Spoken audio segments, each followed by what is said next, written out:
नमस्कार, आप देख रहे हैं न्यूज नेशन में हूं पिनाक त्यागी और शाम के 3 बज चुके हैं और हम हाजिर हैं यूपी चुनाव पर अपनी सबसे बड़ी कवरेज लेकर 2022 का महादंगल। अपने स्पेशल शो में आज बात करेंगे चुनावी मौसम में विपक्ष के टेंपल रन की। सावन का महीना शुरू होने वाला है और इसके साथ ही वाराणसी में सियासी हलचल भी तेज होने वाली है। पीएम मोदी के काशी दौरे के बाद विपक्ष हिंदू वोटरों को अपने पाले में करने के लिए बाबा विश्वनाथ के दरवाजे खटखटाएंगे। प्रियंका गांधी, अखिलेश यादव को लेकर उनकी पार्टियों ने प्लान काशी पर काम करना शुरू कर दिया है। सवाल यह है कि जो पार्टियां कल तक अयोध्या में भव्य राम मंदिर को लेकर सुप्रीम कोर्ट में लेकर सड़क तक अटकाने, लटकाने और भटकाने के एजेंडे पर काम कर रही थी, जिन्हें राम के अस्तित्व, राम सेतु के अस्तित्व पर ही सवाल नजर आता था, काल्पनिक कैरेक्टर नजर आता था राम में, उन्हीं पार्टी के नेता अब यूपी में चुनाव है तो भगवान भोलेनाथ और राम का नाम जप रहे हैं। इस पर चर्चा करेंगे, क्या वाकई में राम और भोले ही यूपी में बेड़ा पार लगाएंगे या फिर ये मुद्दा जो है अब दूसरी पार्टियों के हाथ से निकल चुका है और बेहतरी इसी में है कि इस मुद्दे को बीजेपी तक ही रहने दें और आप दूसरे मुद्दों पर काम करें। सवाल ये है कि एक तरफ आप मुस्लिम अपीजमेंट की बात करते हैं और दूसरी तरफ आप चाहते हैं कि आप सॉफ्ट हिंदुत्व भी अपनाएं, तो वाकई में क्या सॉफ्ट हिंदुत्व इस मौके पर चलेगा? इन तमाम पहलुओं पर बातचीत करने के लिए हमारे साथ खास मेहमान जुड़ेंगे, लेकिन सबसे पहले एक रिपोर्ट देखिए कि किस तरह विपक्ष चुनावी साल में टेंपल रन की पुख्ता तैयारी कर चुका है।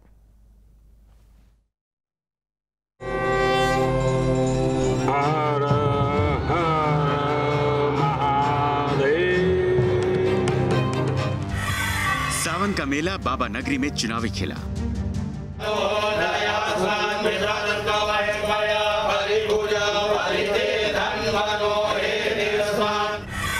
यूपी में हिंदू वोट के लिए विपक्ष का टेंपल रन।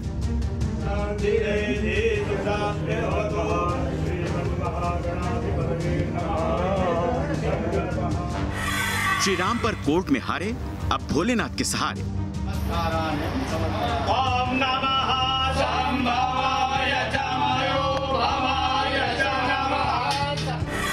अब की बार किसके साथ? बाबा विश्वनाथ का आशीर्वाद।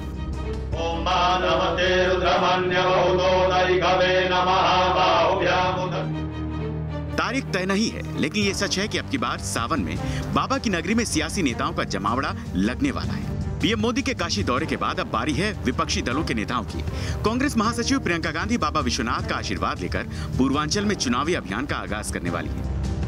निश्चित रूप से जब भी दीदी प्रियंका जी आई हैं बनारस में, तो बाबा के दरबार में जाके माथा टेका है और हम लोगों ने उनसे भी 3 दिन का लखनऊ में जो कार्यकर्ताओं और सब बैठकों का दौर था, उसमें हम सब ने उनसे कहा है कि आप आएँ और कार्यक्रम बन रहा है उनका, और आएंगी, कार्यकर्ताओं से संवाद करेंगी, बाबा का आशीर्वाद लेंगी और उनके नेतृत्व में पूरे उत्तर प्रदेश में कांग्रेस बहुत ही धरातल पे और ईमानदारी से और निष्ठा से कार्य करते हुए बहुत मजबूती से कार्य हो रहा है और हम सरकार की तरफ जा रहे हैं। वहीं बाबा विश्वनाथ की नगरी में समाजवादी पार्टी के कार्यकर्ता अपने नेता अखिलेश यादव की अगवानी में भी तैयारी में जुटे हैं। दावा है कि अखिलेश यादव यदुवंशियों के जत्थे में शामिल होकर बाबा का जलाभिषेक करेंगे। समाजवादी पार्टी को जमीनी स्तर पे और मजबूत करने के लिए, जो कार्यकर्ताओं में जोश भरने के लिए जो उनका दौड़ा था, उसी क्रम में वाराणसी का भी है। हालांकि ये विपक्ष का लगातार आरोप लग रहा है कि हाँ, वो इस जो है वाराणसी आगमन को सावन से जोड़ करके या फिर धर्म से जोड़ करके चीज़ें बात, लेकिन ये निरर्थक एकदम गलत है। आप देख पाएंगे कि पिछले दिनों भी राष्ट्रीय अध्यक्ष जी जब चित्रकूट दौरे पे थे तो वहाँ भी दर्शन पूजन उन्होंने किया, मथुरा जाते रहते हैं, दर्शन पूजन करते रहते हैं, तो उन्होंने किसी तरह के इसको राजनीतिकरण कभी नहीं दिया। विपक्ष के नेताओं के टेंपल रन पर बीजेपी सवाल उठा रही है। पार्टी के नेता कहते हैं कि पीएम मोदी और सीएम योगी को बाबा का आशीर्वाद लेने के लिए चुनावी मौसम का इंतजार नहीं रहता, जबकि विपक्ष के नेता चुनाव को देखकर अपना चुनाव बदलते रहते हैं। उत्तर प्रदेश की भाजपा सरकार हो या केंद्र की भाजपा सरकार हो, जब से बनी है, रात दिन जिस तरह से जनता की सेवा कर रही है, जिस तरह से विकास के काम हुए हैं, ये सरकारों का वापस आना बिल्कुल तय है। अभी उपचुनाव हुए थे, 7 में से 5 सीट भाजपा ले गई। अभी जिला पंचायत के चुनाव हुए, ब्लॉक प्रमुख के चुनाव हुए, बनारस में 8 की 8 सीट ले गई। पूरे प्रदेश में 800 में 600 से ऊपर सीटें मिली हैं तो ब्लॉक प्रमुखों की। तो ये सब दिख रहा है कि चुनाव का रिजल्ट क्या आएगा, जनता किसके साथ है। माथे पर तिलक, कांधे पर लाल रंग की चुनरी और हाथ जोड़कर लोगों का अभिनंदन करते नेताओं की ऐसी तस्वीरें आपको टीवी से लेकर सोशल मीडिया पर खूब दिखेंगी। जाहिर है सब कुछ हिंदू वोट के खातिर हो रहा है। काशी में इस बार सावन का महीना राजनीति के सावन के रूप में भी देखा जा रहा है, क्योंकि उत्तर प्रदेश चुनावी साल में प्रवेश कर चुका है ऐसे में हर पार्टी का प्रमुख सावन के महीने में बाबा विश्वनाथ को प्रसन्न कर जनता को साधने की कवायद में जुट चुका है। वीडियो जर्नलिस्ट विपिन सिंह के साथ सुशांत मुखर्जी, न्यूज़ नेशन, वाराणसी। तो हमारे साथ इस वक्त हमारा पूरा वरिष्ठ पैनल जुड़ चुका है। अनिला सिंह जी हमारे साथ हैं, बीजेपी प्रवक्ता कपीश श्रीवास्तव हमारे साथ समाजवादी पार्टी के प्रवक्ता जुड़ चुके हैं, और गौरव कपूर हमारे साथ जुड़े हैं, कांग्रेस प्रवक्ता, और हमारे संवाददाता सुशांत मुखर्जी वाराणसी से इस वक्त हमारे साथ जुड़ चुके हैं। गौरव जी, वो कांग्रेस जो श्री राम को काल्पनिक किरदार बता चुकी है, वो कांग्रेस जो राम सेतु के अस्तित्व को लेकर सवाल खड़े कर चुकी है, आज वो भगवान की शरण में जा रही है, भोलेनाथ को याद कर रही है, तो ये कांग्रेस का चुनावी साल में एजेंडा चेंज नहीं है? एजेंडा कैसे चेंज है? क्या हिंदू होके मंदिर जाना अब राजनीति से जुड़ गया है? ये कैसा भारत है हम लोग का? मुझे नहीं समझ में आता। देखिए, बाबा भोलेनाथ यहाँ सबके हैं, किसी एक के नहीं है, और संकट मोचन है यहाँ सबके हैं, किसी एक के नहीं है। ये भाजपा वाले कहें कि ये मेरे हैं, ये उनके नहीं है, ये सब नहीं होता है। और नहीं, पर ये कांग्रेस वाले थे जिन्होंने सरकार ने हलफनामा दाखिल कर कहा था काल्पनिक कैरेक्टर और वो तमाम बातें। ये विकास की बात होनी चाहिए, विकास की, और बात होनी चाहिए जो अभी कोविड सेकंड वेव था जिसमें बनारस की जो स्थिति हुई वो 30 दिन, उसकी बात होनी चाहिए, और किसी मुद्दे पे बातचीत की जरूरत ही नहीं है।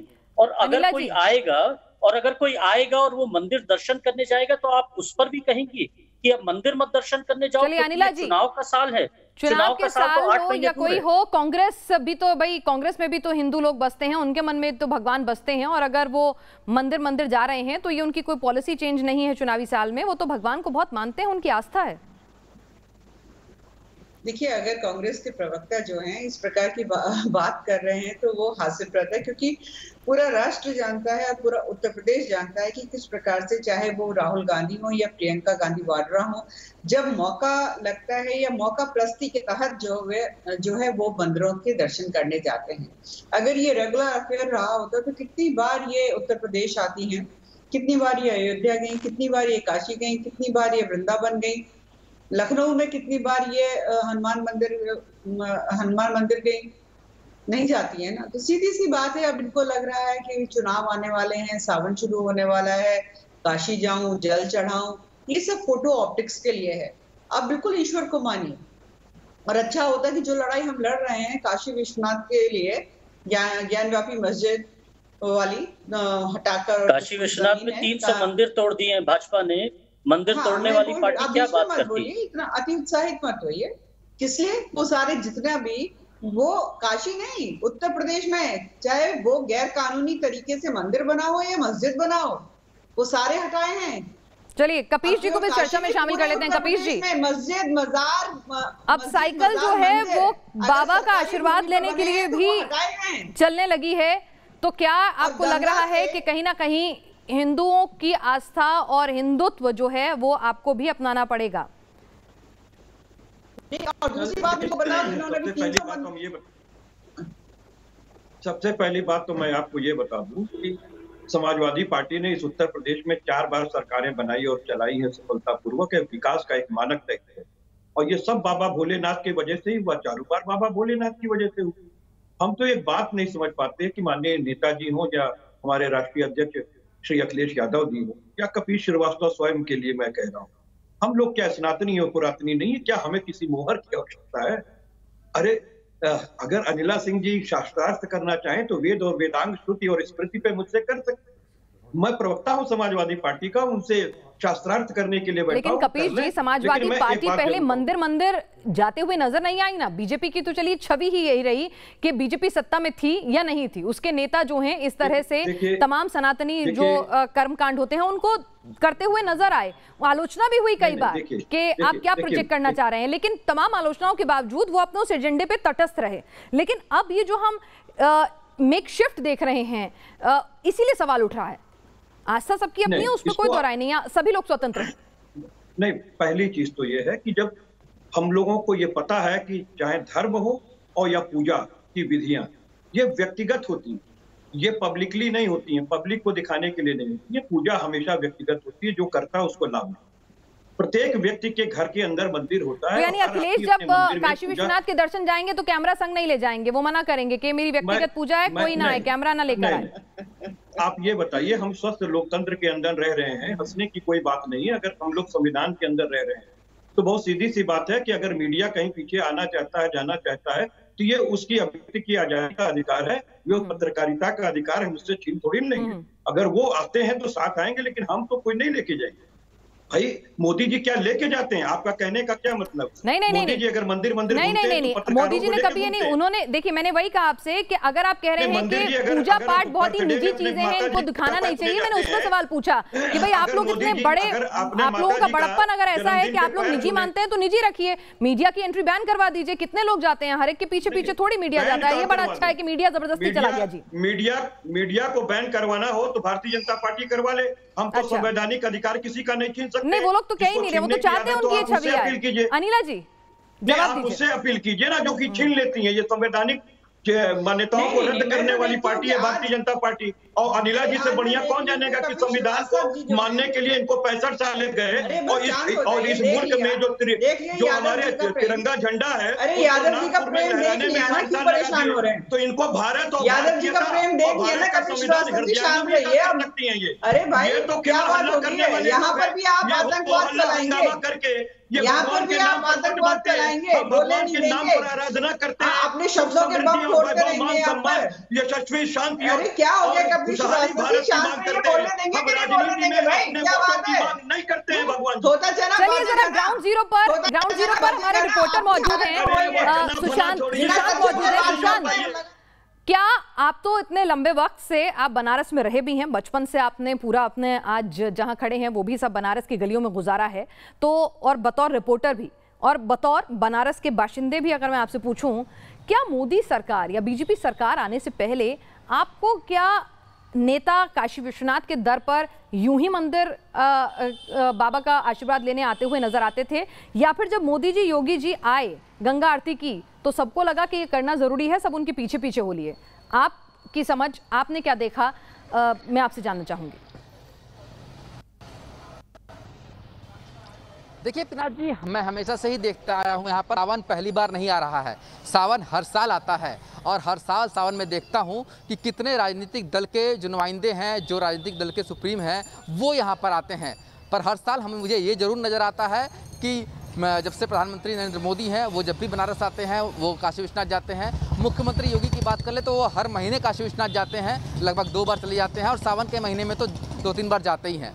पर इस बार का जो सावन है वो अलग है, क्योंकि उत्तर प्रदेश चुनावी साल में है और इस बार के सावन में हर एक पार्टी का प्रमुख काशी विश्वनाथ आ रहा है, ये बात पहले से ही बता दी गई है। इसके पहले आपने खुद भी देखा, गंगा आरती का हो या फिर काशी विश्वनाथ मंदिर हो, हर जगह राजनीतिक पार्टियां 2014 के पहले चुनाव से पहले भी यहाँ आने से कतराती थी, पर अब वो चीज़ बदल गई है बनारस में। अब हर राजनीतिक पार्टी काशी विश्वनाथ मंदिर आना चाहती है, क्योंकि सत्ता का जो पावर हाउस है वहाँ तक पहुँचने के लिए मंदिर और मंदिर के साथ जनता तो क्या हिंदुस्तान में अगर वोट बैंक को अपनी तरफ आकर्षित करना है तो सिर्फ अपीजमेंट पॉलिटिक्स से काम नहीं चलेगा, आपको कहीं ना कहीं सॉफ्ट हिंदुत्व भी, वो भी इमेज पोस्चर करनी होगी। इस पर भी चर्चा करेंगे। और ये चुनावी साल में ही क्यों टेंपल पॉलिटिक्स नजर आती है और उसका क्या वाकई में फायदा होता भी है या सिर्फ अच्छी तस्वीरें आती हैं, एक परसेप्शन बनता है?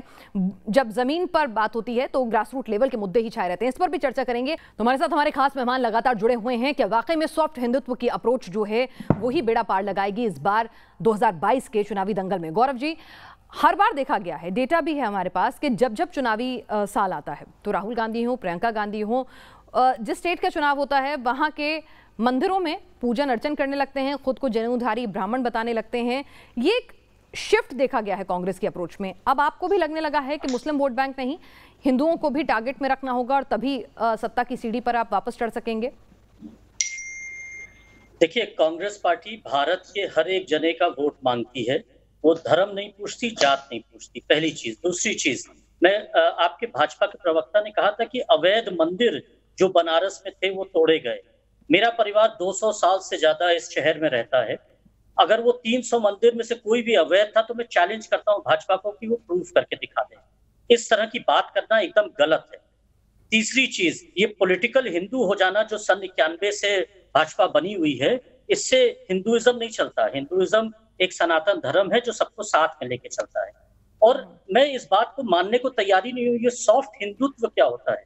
गौरव जी मुझे बात बताइए, मैं हिंदू हूँ, आप नहीं मान रहे, मेरी बात सुनिए। अगर मैं किसी मंदिर में जाना चाहता हूँ मैं बिल्कुल सम्मान करती हूँ कि हम आजाद हिंदुस्तान में रहते हैं, संविधान हमें अपने मजहब के लिए आस्था का, नहीं मैं बिल्कुल सम्मान करती हूँ, मुझे अपनी बात कहने दीजिए, नहीं मुझे अपनी बात कहने दीजिए। अगर सामाजिक जीवन में हूँ तो क्या मुझे अपने मंदिर, अपने देवता के पास जाना मना है? लेकिन सामाजिक जीवन में हूँ तो प्रियंका गांधी, राहुल गांधी को जब हलफनामा देके सरकार ने राम को काल्पनिक मुस्लिम राम सेतु को, तो फिर मोदी जी बोरी मुस्लिम समुदाय से मिलने क्यों गए थे चुनाव से पहले? याद है तब प्रियंका और राहुल चुप्पी क्यों साधे बैठे थे? सवाल तो वो भी बनता है ना।